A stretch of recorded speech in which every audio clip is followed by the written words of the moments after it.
À l'étape suivante, moi je vous propose du coup, personnellement ce que j'aurais fait, c'est d'utiliser maintenant d'autres leviers. Donc les leviers en fait, les leviers pour développer son entreprise, c'est la collaboration, donc utiliser les forces, le temps, les ressources d'autres personnes, le capital, donc utiliser de l'argent pour développer son entreprise, le contenu, donc la création de contenu pour développer son entreprise, ou le code, donc développer une plateforme, développer une application pour pouvoir faire exploser son entreprise.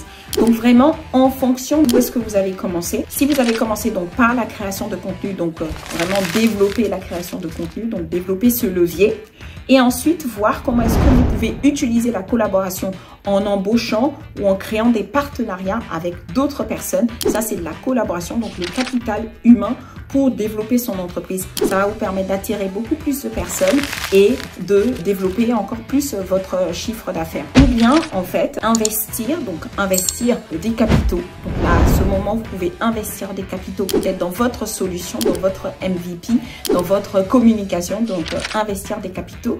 Ou bien, vous pouvez en fait investir dans du code, donc dans la plateforme que vous utilisez. Peut-être qu'au début, vous allez utiliser, donc vous avez utilisé une plateforme, le premier service, le service standard qui était proposé par une plateforme, si par exemple vous voulez faire un cours. Et donc en fait, en utilisant le code, vous allez peut-être développer votre propre plateforme ou bien payer le service au-dessus, donc la version business ou la version premium de la plateforme pour pouvoir proposer des services encore plus intéressants pour votre communauté. Ensuite, à la prochaine étape, c'est de regarder vos métriques, de vous baser sur vos métriques pour améliorer votre service, améliorer votre accompagnement, améliorer votre communication, améliorer les partenariats que vous créez et améliorer vraiment votre organisation et vos processus en son ensemble. Donc, si je devais commencer un business en 2024, voici les étapes que je suivrais vraiment pour développer mon entreprise. Et donc, ce que je pourrais dire vraiment pour terminer, c'est que avant de vous lancer, si vous suivez les étapes que je vous ai proposées, vous allez vraiment arriver à développer une entreprise en parallèle de votre emploi actuel. Et aussi, une chose importante que je pourrais vous conseiller pour terminer, donc vraiment en bonus, c'est de créer un business sur un marché qui est en progression, donc en pleine évolution. Par exemple, pour des personnes qui sont sur un marché traditionnel, regardez les statistiques pour voir comment ce marché évolue. Si vous voyez que ce marché décline, même si vous avez l'expertise et même si vous êtes un as dans ce domaine, il faut vraiment faire attention à ne pas se lancer dans ce type de marché, mais regardez plutôt des marchés en progression.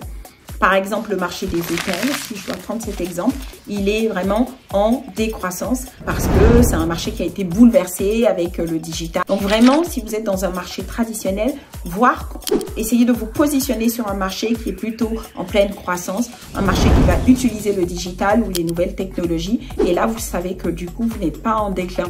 Les personnes qui veulent se lancer dans la formation, au lieu de faire plutôt une université ou une école physique, parce que c'est vraiment un marché en déclin, vous pouvez utiliser donc les plateformes. C'est ce que du coup les entrepreneurs de notre ère font, c'est d'utiliser en fait les plateformes en ligne pour proposer des services. Donc si cette vidéo t'a plu, je t'invite donc à la partager, à vraiment la partager à toutes les personnes qui se posent des questions. Elles veulent créer un business, elles veulent se lancer, mais elles ne savent pas comment faire, quelles sont les étapes vraiment.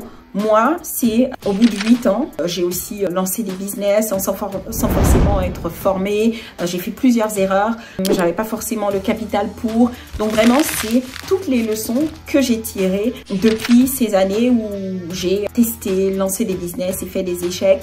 Et donc aussi en me basant sur la littérature, sur d'autres entrepreneurs. Donc c'est vraiment ce que j'ai mis dans cette vidéo et j'espère que cela t'a plu.